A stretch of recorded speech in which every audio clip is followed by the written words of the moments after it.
여러분 안녕하세요. 3월 7일 여의도 펀드매니저TV 금일 시장 전망 및 투자 전략 시작하도록 하겠습니다. 좋은 아침입니다.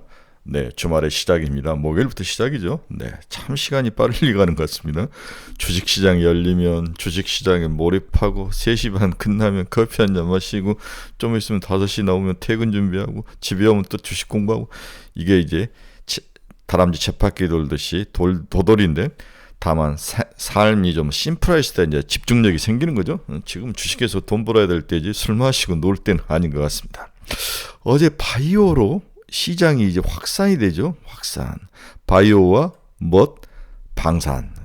전형적으로 시장의 강세장에서 이제 7분 응선을 넘어서면 이 강세장의 우수리가 이제 리스크의 전이죠. 그러니까 탐욕의 전이가 다른 그 섹터로 가는 게 기본적인 강세장의 이제 7분 응선을 넘었을 때 나타나는 현상인데, 이 바이오로 그리고 방산으로 이 탐욕이 확산되는 그러한 모습. 하지만 이건 끝은 아니다. 이제 겨우 7분 응선을 넘었다. 8분 응선, 9분 응선이 아직도 남아있기 때문에 셀인 메이 5월까지는 당연히 들고 가야 되죠. 지금은 뛰어내릴 때가 아닙니다. 어제 이제 오늘 새벽에 끝난 미국 주식시장은 파웰이 아주 능구렁이처럼 발언을 했죠. 금리를 내린다. 하지만 가정을 주절주절 달았죠. 과거에 했던 이야기를 그대로 반복 2%까지 내려야 되고 뭐 그렇게 빨리 내릴 생각은 없지만 내리는 기는 내릴 것이다. 뭐 긍정적으로 검토해 볼 수 있다. 뭐 이런 식으로 이제 능구렁이처럼 발언을 하는 거죠. 파웰이 굉장히 아주 그 미국의 글로벌 주식시장과 금융시장을 잘 가지고 노는 그러한 아주 노련함이 보이는 그러한 발언이었다. 이제 연설 초안이 이제 시장에서 발표가 된 거다. 연설을 한 건 아닌데 아주 능구렁이 파월의 모습이 시장에 긍정적이었다. 오히려 아무 말을 하지 않고 부정적인 말을 하지 않는 것 자체만으로도 시장은 긍정적으로 받아들이고, 뉴욕의 무슨 지방은행이 뭔가 어떻게 돼서 자금을 조달하고 ADP 민간 고용이 뭐 생각보다도 11만건밖에 안 나오고 이런 이야기들은 다 마이너티한 이야기다. 다시 정리하면 시장이 바이오와 방산으로 막 확대되는 것은 전형적인 강세장의 7분 응선을 넘었을 때 나타나는 장이다. 하지만 이게 끝은 아니다. 그 다음에 파웰은 능구렁이처럼 글로벌 자본시장을 가지고 잘 주무르고 있다. 이제 모든 것은 제가 어제도 이야기했지만 선거로 가는 거죠. 바이든과 그리고 트럼프가 어떤 발언을 하고 어떤 전략을 쓰고 둘이의 이제 그 격차가 얼마나 줄어들고 역전을 시킬 수 있느냐, 여러 가지 변수가 향후의 모든 것을 다 지배할 것이다. 경제 펀더멘탈이나 기업 펀더멘탈을 다 지배하는 변수로 등장을 해서 당연히 선거 전에는 이것들이 나오는 거죠. 자, 마지막으로 더 체크해야 될 것은 선거가 있는 해 주식이 빠진 적은 없었다. 다시 한번, 선거가 있는 해 주식이 빠진 적이 없었다. 선거를 1년 앞두고 한 7, 8개월 3월, 4월, 5월, 6월이 가장 주식이 좋았다. 이것을 꼭 명심하시고, 지금은 엘도라도로 가는 그 급행 열차는 이미 떠났습니다. 이제 이미 떠났고, 그걸 타지 못한 사람들은 뒤에서 포모 현상이 시날리는데 단타라도 치면서 쫓아와야 된다. 그리고 엘도라도로 가는 급행 열차를 타신 분들은 이제 자기가 가지고 가 있는 그 보석을 얼마에 팔 것인지, 그 목표 가격을 정확히 정해야 돼요. 7천억에 팔 것인지, 5천억에 팔 것인지, 1조에 팔 것인지, 3조에 팔 것인지, 심지어는 뭐 알테오젠 같은 건 전화 20조까지 보는데 20조까지 들고 갈 것인지, 한미반도체는 10조가 넘어갔을 때 내가 팔 것인지 더 들고 갈 것인지, 이러한 자기만의 그러한 들고 가서 보석 장사를 얼마에 팔 것인지, 엘도라도에서 얼마에 팔 것인지를 정확히 정하지 않으면 또 흔들리며 많이 먹지도 못하고 굉장히 어려움이 있을 것이다. 그래서 지금은 엘도라도행을 타고 가신 분들은 자기의 목표 가격, 엘도라도에 얼마에 팔 것인지를 정확히 정해라. 이렇게 결론을 내드리고 싶네요. 금융 시장 전망 및 투자 전략 출발해 봅니다. 구독, 좋아요 많이 눌러주십시오.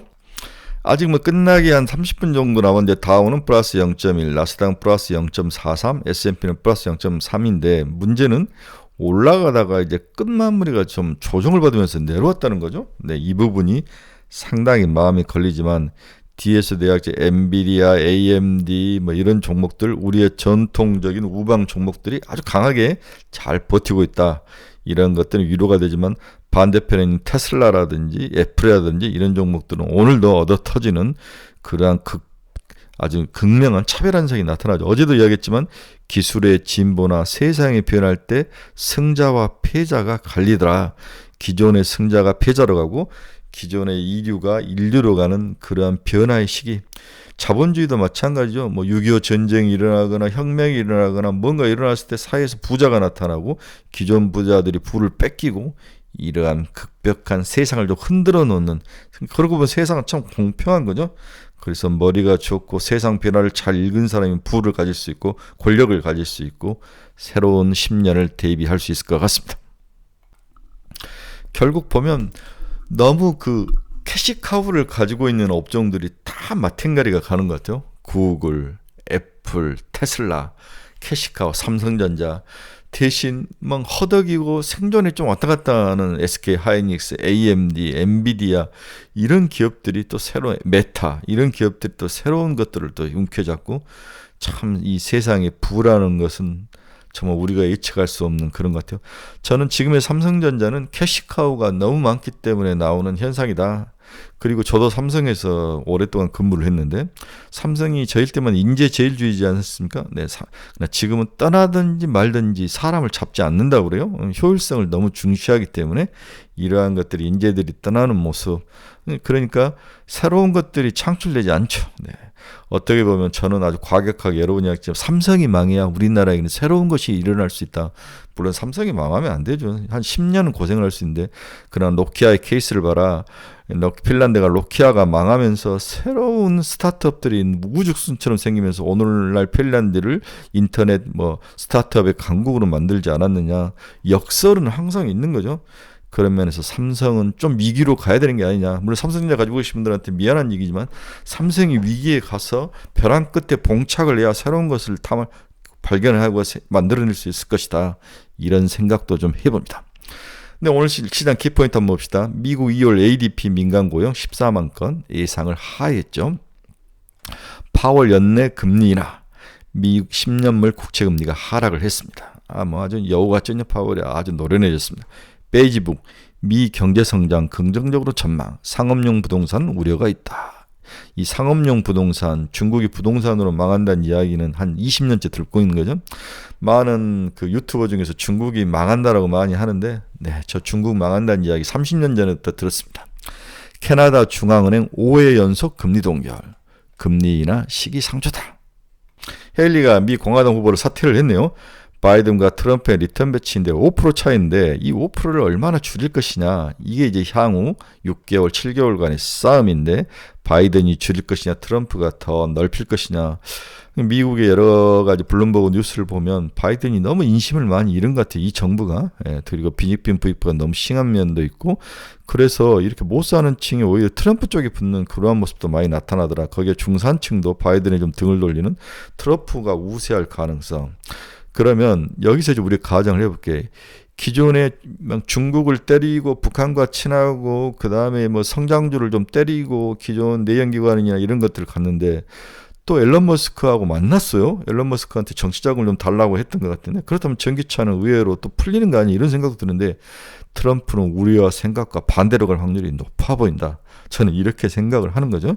그렇게 한다면 오히려 전기차가 트럼프 시대에 다시 한번 치고 올라오실 수도 있는 게 아닌가 뭐 이런 생각도 좀 들어요. 항상 트럼프는 장사꾼이고 세상의 심리를 너무 잘 꿰뚫기 때문에 우리의 생각과 대중의 생각과 반대로 갈 확률도 높아 보인다. 이런 생각도 듭니다. 뉴욕 뱅코프가 서킷 브레이크가 발동했다. 10억 달러 조달 소식에 급등을 했다. 금선물 3거래일째 상승했다. 금이 왜 상승했는지 뒤에 한번 이야기해 드릴게요. 역대 최고가 2160달러인가요? 까지 근접을 했습니다. 비트코인이 전년 14% 하락한 후에 오늘 지금 제가 봤을 때는 9점 몇 프로까지 상승을 하면서 다시 67,000달러 근처를 회복하는 아주 강한 반등의 모습이 나타나고 있습니다. 네, 미국 달러 지수는 살짝 하락해서 103.345. 네, 금이 2,153달러까지 올랐네요. 금이 2,100. 왜 올랐는지 한번 봅시다. 최근 우리가 비트코인이나 뭐 주식, AI 뭐 이런 쪽에 관심을 갖다가 갑자기 이제 금이 치고 올라오는 소식을 조금씩 들었는데 관심이 없었죠. 왜 금과 비트코인이 오르는가? 안전자산과 위험자산의 가격은 반대로 움직이는 것이 상식이었다. 이건 여러분이 잘 아시죠? 경기 침체나 지정학적 위험이 부각될 경우 위험자산에서 안전자산으로 돈이 옮겨가면서 위험자산 가격이 내리고 안전자산 가격은 오르는 게 일반적인 속성이었다. 반면 호황기에는 위험자산이 돈이 몰리며 반대 현상이 일어났다. 하지만 최근에는 이런 공식이 작동하지 않고 있다는 거죠. 2022년 말부터 상황이 바뀌었다. 이 과거에 움직였던 그 패턴과 패러다임이 바뀌었다는 거죠. 위험자산인 주식과 비트코인 가격은 물론 안전자산인 금까지 거의 모든 자산이 동시에 오르는 everything rally, everything OK가 펼쳐진 것이다. 개별자산으로는 오를 만한 이유가 있다. 한 번씩 뜯어보면 예컨대 금값은 지정학적 요인의 영향을 받았다. 2022년 2월 우크라이나 전쟁 발발 이후 중국, 인도 등 신흥국 중앙은행들이 금을 적극적으로 사들이며 금값을 끌어올렸다. 일단 우크라이나의 전쟁 원인이 컸네요. 비트코인의 경우 올해 1월 미국이 비트코인에 투자하는 상장지수 ETF를 상장 승인한 것과 4월에 돌아오는 반감기로 발행 물량이 줄어들면서 호재로 일단 작용했다. 여기까지는 여러분 이해를 하시죠? 하지만 전문가들은 미국이 코로나 팬데믹 때 경기 침체를 막기 위해 풀었던 달러가 여전히 넘치는 상황에서 최근 달러가 약세를 보이는 점을 기현상의 근본적인 원인으로 꼽는다. 그렇군요. 경기 침체를 막기 위해서 풀었던 달러가 여전히 넘치는 상황. 최근 달러가 약세를 보이는 점을 기현상으로 근본적인 원인이다. 금값을 자극한 원인이 달러 약세에 있다는 거죠. 돈을 그렇게 많이 풀고 줄였는데도 돈이 남아 돈다는 거죠. 이런 인플레이션이 그렇게 많이 빠지지 않고 그 다음에 전쟁이 끝나지 않고 또 이스라엘과 팔레스타인 전쟁 같은 것들이 위험한 것들이 일어나고 또 여러 중앙은행들이 그동안 비워놓던 창고에 있는 금을 다시 채우기 시작하고 이런 복합적인 요인들이 작용하고 있다는 거죠. 미국이 올해 통화긴축 정책을 끝내고 이르면 6월쯤 금리를 내릴 거란 전망이 강해지자 풍부한 시중 자금이 달러 약세를 예상하고 금과 비트코인으로 일부 몰려가고 있는 것도 원인 중에 하나로 보고 있는 거죠. 향후에 풀릴 유동성. 이게 달러 약세를 가져오고 인플레이션을 자극할 수 있다면 돈은 그 반대편에 있는 금과 비트코인으로 갔다는 거죠. 또 하나는 달러 패권이 저문다. 이러한 전망도 지금 금 가격의 상승에 가세를 하고 있다. 달러 패권이 저문다. 한준경 한양대 교수는 2022년 말 미국의 기준금리가 4.5%까지 오르자 금리 인하에 대한 기대감이 시장에 퍼지면서 비트코인과 주식 금 가격이 같은 방향을 움직인 것이다. 금리가 내리면 달러가 약세를 보일 것이라는 예상에 금값이 올랐고 금리가 낮을수록 오르는 속성이 있는 주식과 비트코인 가격도 강세를 보인 것이다. 특히 작년 하반기부터는 비트코인 현물 ETF 승인에 대한 기대감까지 더해지며 비트코인 가격이 급등세를 보였다. 수십 년간 세계 기축통화인 미국 달러와 패권이 성장기를 지났다는 전망도 에브리싱 랠리를 가속화시키는 요인으로 꼽힌다. 그렇군요.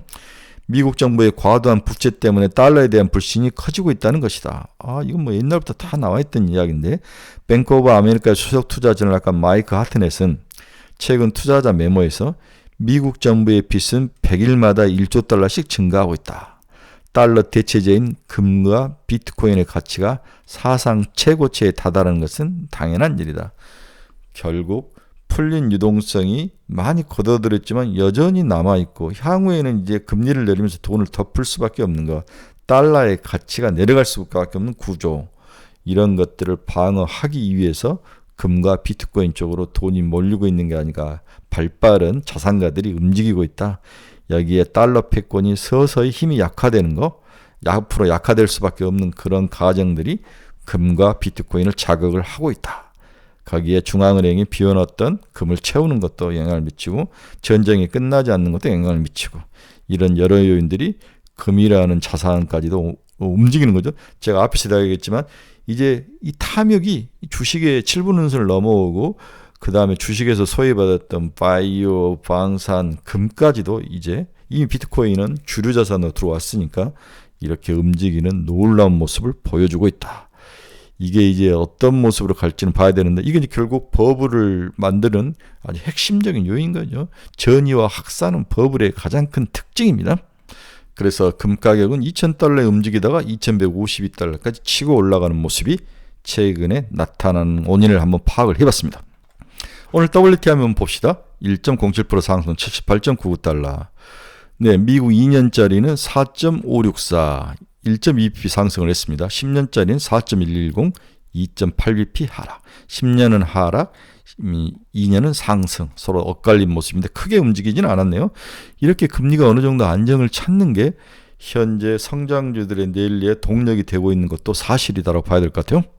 주요 기업 주가 한번 봅시다. ARM 1.69, 네, 1.69, 네, 150달러 근처에서 계속 옆으로 기는데 향후 이걸 치고 올라갈 거라고 예상을 해서 우리가 배팅을 지금 하고 있는데 일단 200달러까지 목표를 잡아봅시다. ARM. 왜 ARM이냐? ARM은 제가 여러 번 이야기했죠. 저전력 반도체를 그 다음에 각 빅테크들마다 자기 회사 자체의 반도체를 설계하는데 그 설계의 기본 폼이 전부 ARM이더라. 그래서 ARM의 사용처가 늘어나고 향후에 아주 고급 반도체를 설계하는데 ARM의 사용처가 더욱 증가할 것이다. 그러면 영업이익이 늘고 Q가 늘고 P가 늘겠죠. 네, 테슬라는 2.19% 하락. 엔비디아는 2.12%. 대단합니다. 877달러. AMD도 2% 이상 하락. 209달러까지 올라와 있습니다. F는 마이너스 0.67. 인라인 1일 0.27. 네, 최근에 바이킹 페라슈티컬, 네, 바이킹이 이제 올라치고 인라인 딜리아 같은 기업들은 살짝 많이 오르진 않지만 꾸준히 올라오는 모습이 있죠. 네, 꾸준히 올라오는 모습, 네, 이런 모습들 자녀들의 미래 저축으로도 인라인 딜리는 나쁘진 않습니다. 반도체에 너무 오래되신 분들은 인라인 딜리 같은 것들 1000달러 보고 사도 괜찮을 것 같아요. 마이크론 테크노 0.49. 최근에 위는 TSMC죠. 네, 오늘도 4.4% 오르는데 141달러까지 오르는 강한 모습을 보입니다. TSMC가 만들지 않으면 이제는 글로벌 시장이 돌아가지 않죠. 비트코인 9.85 이렇게 올랐습니다. 자, 오늘의 첫 번째 이야기는 우리 금이 왜 오르는가를 했고 두 번째 이야기는 방사는 또 왜 오르는가. 방사는 여러 이유가 있지만 우크라이나 지원을 서두르고 있다. 네. 여러 행보들이 나타나고 있는데 유럽의 국가들이 우크라이나 지원을 다시 늘리고 있다. 트럼프 당선 가능성이 높아지면서 국방 지출도 가속화될 것이다. 트럼프는 유럽의 국방비 지출을 늘릴 것을 촉구하는 것이 분명하죠. 실질적으로 지금 몰아붙이고 있고 GDP의 2%까지 국방비 사용을 지금 나토 내부에서 요구하는데 우크라이나가 지금 어려움이 처한 것 때문에 러시아한테 많이 밀리고 있습니다. 그래서 나토 회원국의 국방비 지출을 GDP 2%까지 늘리는 것이 촉구되고 있고, 그렇죠. 그다음에 트럼프의 지지율이 바이든을 이기면서 방위비용 분담에 대한 강한 압박, 이런 것들이 일단 전체적으로 글로벌 시장에서 방산업체들을 다시 뛰게끔 하는 영향, 우리나라도 그런 영향을 많이 미치죠. 이 우크라이나에 비디브카라는 중요한 도시가 있는데 이 도시를 뺏겼다는 거예요. 그렇죠? 네, 뺏기면서 굉장히 중요한 지형이었는데 러시아가 좀 유리한 모습. 그래서 전쟁에서 밀릴 것을 대비해서 미국도 그렇고 유럽도 그렇고 국방비를 늘리는 거, 이런 것들이 영향을 미치는 것 같습니다. 네, 비트코인 이야기는 했고요. 그럼 바이오는 왜 오르는가? 또 바이오는 고금리의 바이오가 상승하는 것은 상당히 예외적이죠. 바이오도 지금 긍정적으로 보는데 역사적으로 금리가 강한 역의 상관관계죠. 금리가 오르면 바이오는 안 좋은데 최근에 금리가 그렇게 내려오지 않는데 상승하는 모습이 더 강한 모습인데 바이오가 오르고 있다는 것은 좀 그동안 나타나는 모든 기존의 경제학 이론의 역설적인 모습이 나타나죠. 최근에는 금리 상승에 불구하고도 상승을 하고 있다. 특히 비만약에서 굉장히 신약들이 발견이 되는 거죠. 바이킹 테라퓨틱스, 비만약 GLP-1을 기초로 한 개발 성공 속시에 100% 이상 급등을 하죠. 장기적으로 바이오 기업들을 대상으로 더욱 활발한 M&A 활동도 바이오를 끌어올리는 중요한 투자 포인트가 되고 있다. 즉 비만이라는 새로운 치료약 분야가 새로운 먹거리를 등장하고 다시 AACR, 아스코 등 또 항암 마켓들이 일어나고 준비를 하고 있고, 여기에 바이오 업계 내에서 이제 새로운 신약 개발의 한계에 부닥치고 많은 것들이 권리가 아웃되면서 라이센스 새롭게 뭔가를 해야 되고, 여기에 또 M&A 시장이 활성화되고 뭔가 파닥파닥 뛸 수 있는 것들이 바이오 시장에서도 많다는 거죠. 반도체와 똑같이 대형 제약사들이 보유한 핵심 제품들이 특허 만료 구간이 다가왔기 때문에 사든지 뭔가를 바꿔서 개발을 하든지 뭔가를 해야 되는 거죠. 화이자, 머크 이런 회사들이 다양한 회사를 인수전에 뛰어들고 있습니다. 이런 환경에서 앞으로 금리가 하락하게 된다면 바이오가 추가 모멘텀을 받을 것이다. 한국에도 알테오젠, 또 레고캠 바이오, 제가 이거 두 개 너무 좋다고 설명을 했죠. 두 종목이 상승을 하고 있습니다. 그래서 다가오고 있는 핵심 제품들의 특허 만료가 갈수록 이제 이렇게 증가하고 있는 모습이 나타나죠. 네. 바이오텍 ETF와 10년짜리 금리가 서로 반대로 움직이는데 최근에 서로 한 방향으로 움직이는 모습이 나타나고 있습니다. 기존 것으로 지금 모든 것을 보면 돈을 벌 수 없습니다. 특히 대표적으로 우리 시니어 중에서 숫자를 보는 사람들, 퍼나 PBR이나 이러한 밸류 투자를 하신 분들이 최근에 많이 먹죠. MZ세대들의 찌르는 전략을 쫓아가지 못하는 거죠. 이런 강세장에는 MZ세대가 더 나아 보입니다. 결론 들어갑니다. 정말 핫한 증시가 지속 중이다. 이미 엘도라도행 기차는 떠났죠. 네, 지금 이제 올라타서 장기 투자한다는 것은 바보죠. 7분 응선을 넘어갔다. 하지만 이 엘도라도행을 못한 사람은 앞에서도 이야기했다시피 단타로 대비를 해야 된다. 그렇지 않으면 포모 현상으로 죽을 것이다. 이제 언제 뛰어내릴지, 언제 팔아야 될지 이 행복한 고민이 존재하죠. 엘도라도에서 가서 팔아야 할 물건을 가지고 가는 희망의 차이인데 내가 이 물건을 얼마에 팔아야 될지를 정확히 정하지 않으면 5천억에 팔지, 7천억에 팔지, 1조에 팔지, 3조에 팔지, 10조에 팔지 정확하게 자기 목표를 정해야 된다는 거죠. 이 목표를 정확히 하지 않은 사람들은 제 유튜브에 들어오지 마시기 바랍니다. 아무리 생각해봐도 시장은 AI와 반도체 관련주가 대세에는 확실하다. 여기에 방산과 바이오로 시장 매개 확산 중인데 이는 강세장의 끝마물 7분 응선을 넘어가면 항상 확산이 된다. 하지만 끝은 아니다. 네. 그래서 주포에서 주변으로 이동하는데 아직 끝은 아니다. 강세장에는 우리가 생각하는 것보다 관성에 의해서 훨씬 더 멀리 날아가는 속성이 있다. 따라서 버블 목욕을 즐기자. 방법은 없다. 방법은 없다. 자신의 버블 목표 가격을 정확히 정하고 플레이하는 게 제일 안전한 투자 전략이다. 네. 즐거운 목요일입니다. 여러분들이 오늘도 건투를 빕니다. 오늘 오르고 내일은 또 주말 하니까 좀 빠질 확률이 있는데 오늘도 올라가는 확률이 있습니다. 여러분 중에서 투자의 방향성을 잃어버리시면 저희 카페로 오십시오. 요즘 몇 분들 들어오시는데 좀 더 많이 들어와 주십시오. 네, 종목 상담이 필요하신 분들. 우리 친구들 어제 포모 현상에 시달린 종목들 좀 이야기하라 했더니 노보, 특히 노보 쪽이 많이 물려있더라고요. 노보, 저 가슴 아프던데. 노보. 금일 관심 종목 올려놨으니까 한번 또 들어와서 보시기 바랍니다. 네, 좋은 주말의 시작입니다. 오늘도 좀 더 많이 올라주기를 간절히 바라봅니다. 우리가 가진 주식만 올라오기를 바랍니다. 여러분 감사합니다. 내일 아침 뵙도록 하겠습니다.